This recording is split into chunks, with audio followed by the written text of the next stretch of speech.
Assalamualaikum warahmatullahi wabarakatuh. Halo semuanya, perkenalkan nama aku Halimah dari kelas manajemen SDM. Saat ini saya sedang menghadapi keputusan besar yang menentukan arah masa depan. Apakah setelah lulus sarjana ini sebaiknya langsung bekerja atau melanjutkan kuliah S2? Ada dua pilihan yang harus dipertimbangkan matang-matang. Pilihan pertama, lanjut S2 sekarang setelah lulus S1. Keuntungannya itu nanti lebih cepat, punya gelar tinggi dan pengetahuan lebih mendalam. Tapi kekurangannya cukup nyata, butuh biaya besar, belum punya penghasilan dan belajarnya masih banyak teori, belum ada pengalaman praktik langsung ke lapangan. Pilihan kedua, langsung kerja.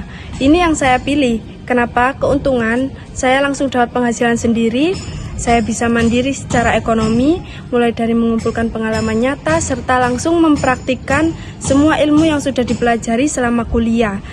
Kekurangannya hanya satu, kuliah tingkat lanjut harus ditunda dulu untuk sementara waktu.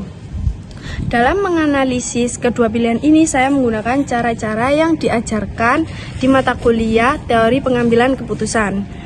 Saya membandingkan biaya dan manfaat masing-masing, menggunakan kriteria penting, biaya, penghasilan, pengalaman, tingkat resiko, dan kesesuaian keadaan saya saat ini. Juga memperhitungkan biaya peluang. Kalau saya kuliah dulu, berarti saya melewatkan kesempatan bekerja, berpenghasilan, dan belajar langsung di dunia nyata. Hasilnya jelas, pilihan langsung kerja lebih menguntungkan dan lebih cocok menurut saya dengan kondisi saya sekarang. Ini juga sesuai dengan prinsip keputusan rasional, memilih yang paling baik dari apa yang kita ketahui dan yang kita miliki saat ini. Rencana tindakan saya untuk kedepannya, segera menyusun berkas lamaran, melamar di bidang sesuai jurusan yang saya ambil, terus menambahkan keahlian baru dan mulai menabung kira-kira nanti dalam 2-3 tahun ke depan. Jika sudah punya cukup pengalaman dan kondisi lebih stabil, baru saya akan mempertimbangkan kembali untuk melanjutkan kuliah S2.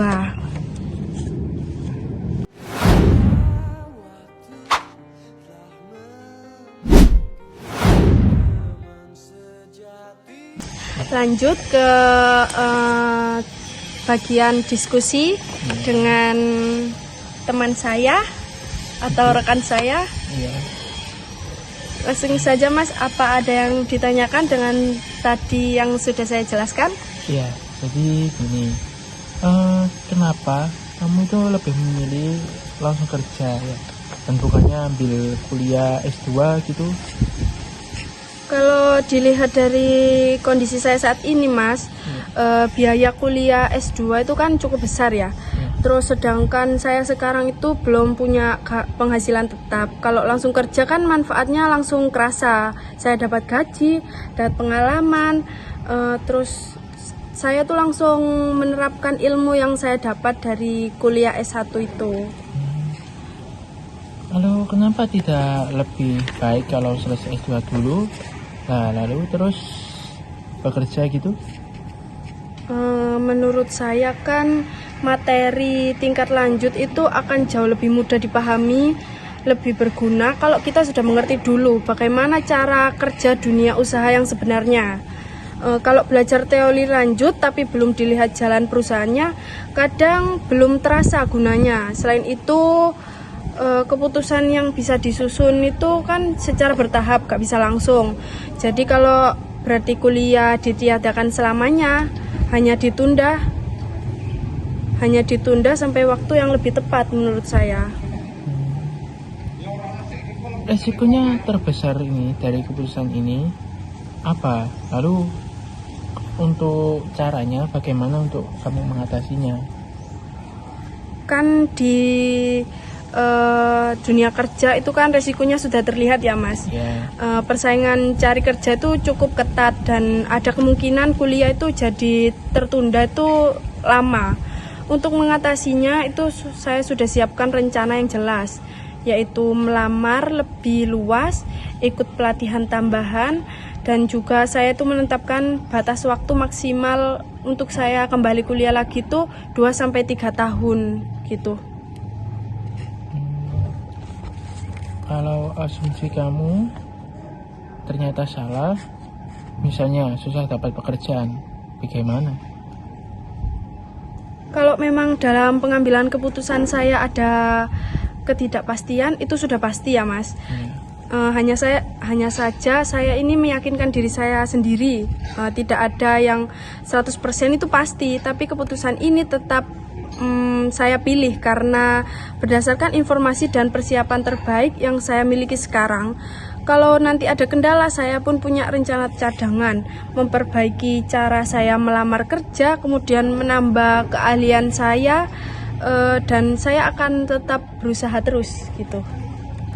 Lalu menurut kamu ini ya, dasar pemikiran atau teori apa yang mendukung keputusan untuk kamu saat ini bekerja? Memilih bekerja itu? Saya gunakan itu ada perbandingan biaya sama manfaatnya. Ada konsep biaya peluangnya, kemudian prinsip rasionalitas terbatas, memilih yang paling sesuai kondisi saya saat ini. Kemudian yang terakhir itu ada sifat keputusan berurutan, itu bisa diperbaiki atau dilanjutkan ke tahap berikutnya. Itu. Apa ada yang ditanyakan lagi, Mas? Sudah nggak ada. Itu saja. Lanjut ke bagian refleksi dan pelajaran yang saya ambil dari semua yang tadi saya bahas. Dari seluruh proses ini saya belajar banyak hal. Yang pertama, keputusan besar tidak boleh hanya berdasarkan perasaan atau keinginan saja, melainkan harus dipikirkan, dibandingkan, dan dianalisis secara teratur. Yang kedua, teori pengambilan keputusan ini bukan sekedar hafalan, melainkan alat yang benar-benar bisa dipakai untuk mengatur langkah hidup dan karir kita ke depan. Dan yang ketiga, saya mengerti bahwa keputusan yang baik harus bisa dijelaskan dan dipertahankan. Jika ada yang bertanya atau mengkritik, pendapat dan masukan dari orang lain sangat berguna untuk menyempurnakan rencana kita kan, bukan untuk membatalkan apa yang sudah dipikirkan matang-matang. Setelah saya berdiskusi dan mempertimbangkan segala hal, saya tetap mempertahankan keputusan untuk langsung bekerja. Namun rencana saya menjadi lebih jelas, lebih terperinci, dan lebih siap menghadapi segala kemungkinan yang akan saya lewati nanti. Sekian presentasi dan diskusi saya dengan rekan saya. Mungkin itu saja yang dapat kami sampaikan. Selebihnya mohon maaf jika ada salah kata. Wassalamualaikum warahmatullahi wabarakatuh. Warahmatullahi wabarakatuh.